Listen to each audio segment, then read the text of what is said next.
Sherina Ayu dengan NIM P051203210006 dari Poltekkes Kemenkes Bengkulu, program studi sarjana terapan keperawatan tingkat 4. Nah, di sini saya akan menjelaskan tentang obat anti hipertensi. Nah, seperti yang kita ketahui, hipertensi adalah ditandai dengan dimana keadaan tekanan darah itu 140/100 mmHg.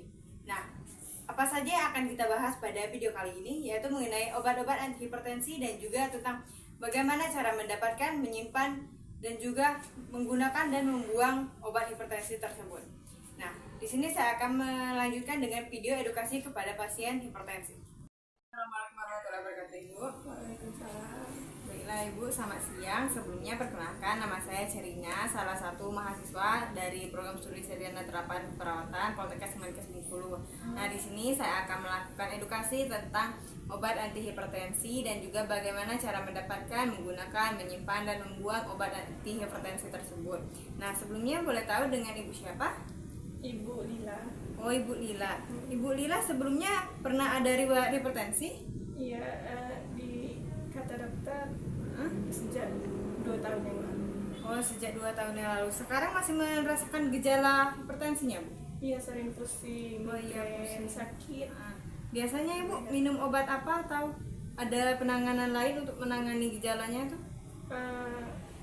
Saya sih nggak suka minum obat. Oh iya, Ibu nggak suka minum obat. Jadi Ibu buat tidur atau istirahat gimana? Iya, cuma istirahat. Kalau saya mau istirahat, orang bilang itu kalau terlalu banyak makan obat nanti overdosis.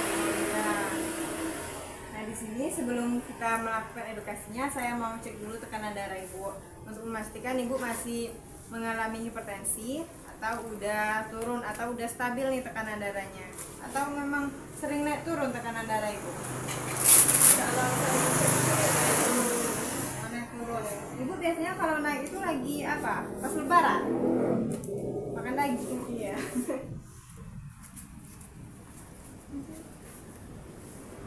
Nah, ya Bu.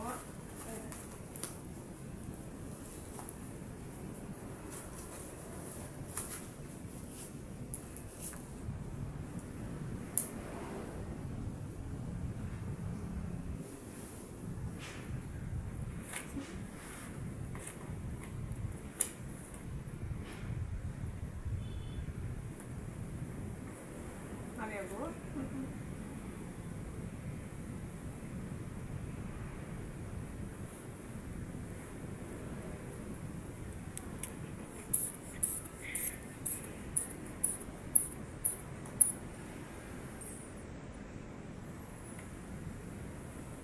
Biasanya tekanannya berapa, Bu? Kalau untuk biasanya itu 100 berapa itu 50 yang Kalau udah di 150 pusing nggak, Bu? pusing sih, migrain, dibawa tidur aja. Tapi sebelumnya ada dikasih saran dokter nggak pakai obat apa gitu? Disuruh Iya minum ada, obat tapi apa? nggak saya beli. Oh, nggak dibeli. Kenapa, Ibu? Ya saya Karena beli takut tadi. overdosis tadi. Nah, di sini kan untuk obat hipertensinya itu kan ada 6 macam kan. Nah, untuk yang pertama itu ada diuretik, Ibu. Nah, diuretik itu biasanya itu berfungsinya pada di ginjal. Nah, lebih berfungsi ke ginjal. Kenapa? Karena pada saat kita mengkonsumsi obat diuretik ini seperti contohnya hidroklorotiazid kan Ibu, atau furosemid. Nah ini biasanya untuk meningkatkan pengeluaran urin kita atau meningkatkan jumlah kencing Ibu, sehingga kerja jantungnya itu akan menurun dan menstabilkan tekanan darah. Nah, dan kedua itu ada angiotensin converting enzyme. Nah, biasanya ini contoh obatnya itu ada lisinopril atau enalapril. Nah, untuk biasanya itu mengurangi vasokonstriksi pada jantung, tapi ada efek sampingnya, itu biasanya batuk kering dan juga pembekakan pada wajah, biasanya itu pembekakan pada area bibir. Nah, untuk angiotensin 2 reseptor blocker ini adalah salah satu obat lain pertama pada penderita yang biasanya itu ada komplikasi pada kelainan ginjal dan juga jantung. Nah, untuk efek sampingnya itu pusing, kelelahan, batuk kering. Nah, kebanyakan untuk efek samping dari obat dari hipertensinya itu biasanya ya cuma pusing, batuk kering. Tapi tingkat pusing dan batuk keringnya itu tergantung dari obatnya masing-masing. Nah, untuk yang keempat itu ada beta blocker. Nah, beta blocker ini diberikan biasanya untuk pada pasien yang mempunyai penyakit jantung. Nah, untuk ibu kan cuma hipertensi aja nih kan, belum ada penyakit jantungnya. Nah, tapi ibu ada penyakit asma.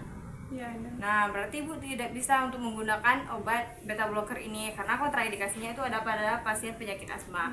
Nah, untuk kalsium blocker, channel blocker ini biasanya untuk menghalangi masuknya kalsium ke dalam sel otot. Nah, efek sampingnya itu pembekakan pada pergelangan kaki dan juga sakit kepala. Nah, yang keempat itu vasodilator. Nah, vasodilator ini adalah hidralazin dan juga minoxidil untuk contoh obatnya itu.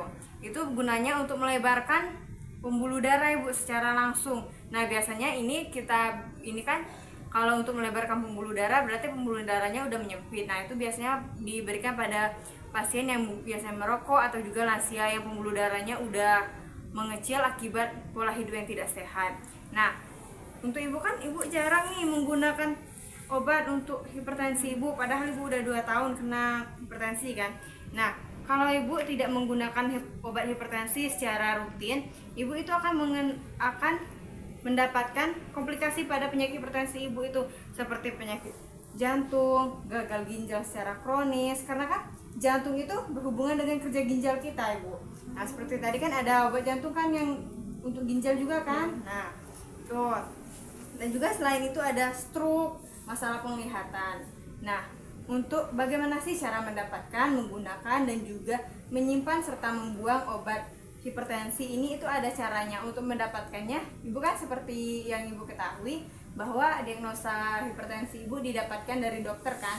Otomatis ibu sudah tahu resep-resep dokter yang harus ibu dapatkan. Nah, itu adalah salah satu cara ibu untuk mendapatkan obat hipertensi. Nah, cara menyimpannya yaitu ibu bisa menyimpannya di suhu ruang, jangan ibu buka dan dimasukkan dalam botol satu, itu harus ibu simpan di botol atau apa yang tertutup rapat, dan juga ibu jangan membukanya. Dan juga gunakan obat sesuai dengan dosis dan juga ketentuan dari dokter. Buang obat secara berkala, minimal ibu membuang obat dengan cara ibu memeriksakan obat ibu kan itu ada dalam satu tempat nih. Nah, ibu periksa secara berkala minimal 2 bulan atau 3 bulan sekali. Ibu periksa tanda kadaluarsanya, ibu periksa bagaimana keadaan bau obat, kemasan obat apakah sudah rusak atau obatnya sudah berbau atau gimana. Nah, itu kalau udah berbau, kemasannya udah rusak dan juga udah kadaluarsa, ibu boleh sisihkan dan buang obat tersebut.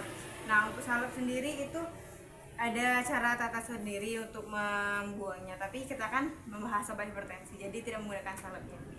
Baik, apakah ibu sudah mengerti dan mempunyai pertanyaan tentang bahas kita hari ini?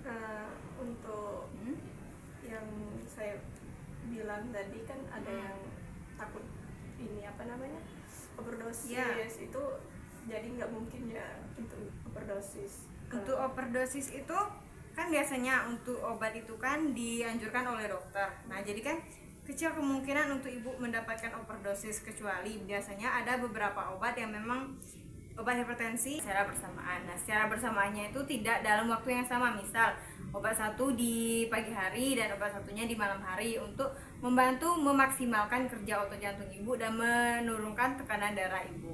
Begitu. Oh, iya. Sekarang saya sudah paham tentang obat yang mungkin saya akan minum. Iya. Nah, nanti ibu boleh langsung ke apotek untuk menanyakan kan obat yang sudah dianjurkan oleh dokter untuk ibu. Dan juga untuk ya meminimalisiskan tentang komplikasi yang sudah saya jelaskan tadi. Kan sayang, ibu masih muda juga kan, baru 42. Baiklah ibu, apakah ada lagi? Sudah cukup. Nah, terima kasih ya ibu atas waktunya. Saya permisi ya bu ya.